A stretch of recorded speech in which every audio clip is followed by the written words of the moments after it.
Hey guys, so it's me, Ed.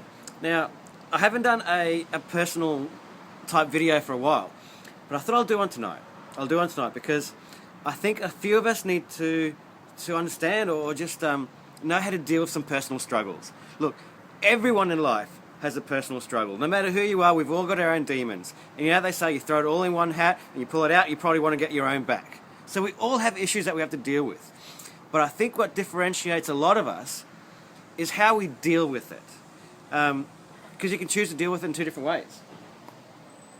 You can choose to deal with it in a positive way, or you can let it affect you in a negative way. And that's a great thing about being human, you know. I mean, we can choose to look at the negative side and let it get us down, but we have the power in ourselves to choose the positive side and say, no, I'm going to let it affect me this way. Because you have to give yourself the power to choose the positive side, to know that there's another way.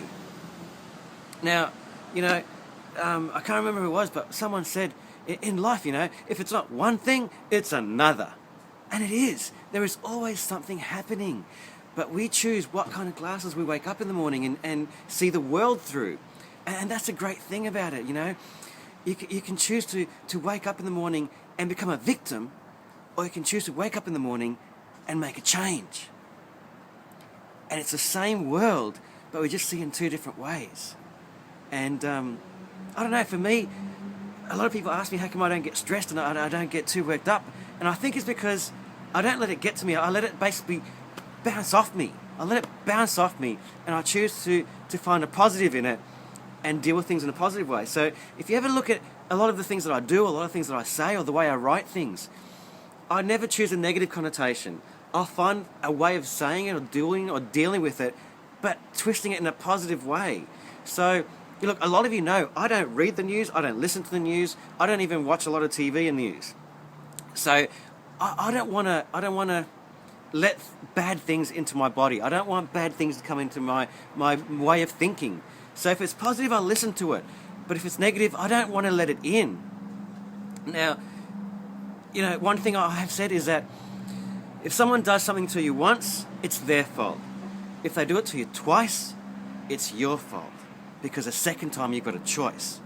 And that's the great thing about this. We can let it affect us in any way we want. And I choose not to let things affect me. I choose not to listen to negative people. I choose not to let negativity come into my life. And I think that's what we have to do. And that's how you deal with positive, you know, and how you change your life into a positive way. So we've all got struggles, we all deal with it, but just choose a better way. And the great thing is, you know what? Tomorrow is a new day, regardless of whatever happened to you today, yesterday, in the past. Tomorrow's unwritten. Tomorrow, you don't have a clue what's going to happen. Tomorrow, you can make a change. You can choose a new way. You can choose a new way of thinking. You can let it affect you a different way. Because it's unwritten. The future is unwritten. You can do whatever you want. The past is the past. It's there. You can't change it. You know? And no amount of money is going to change anything. That's another thing. If you guys are all money focused, yeah, sure, it brings you a lot of happiness. It's up there with oxygen, as someone says. But you know what? Perspective is what I learned from Chris Gardner. Perspective. You can have a lot of money, but it doesn't bring you health. It doesn't bring you happiness. So whenever you're down, find what makes you happy. Look at whatever makes you happy. Family, friends, health, whatever it is. Because you know what? You think that money can buy you stuff? Try to buy back the last 5 breaths that you just took. You can't. Money can't buy you time. Money can't buy the past. But you can choose to change it. And that's what I want you guys to do. I want you to choose to change it. Wake up tomorrow. Write your own future. Write your own future. Do not let anyone tell you what you can or cannot do. Choose your way. Choose your future. Make a change. And just change the way you think. Sure, there'll be bad stuff, but change the way you think. No one can tell you not to. You have the power to let it be whatever you want it to be. You choose.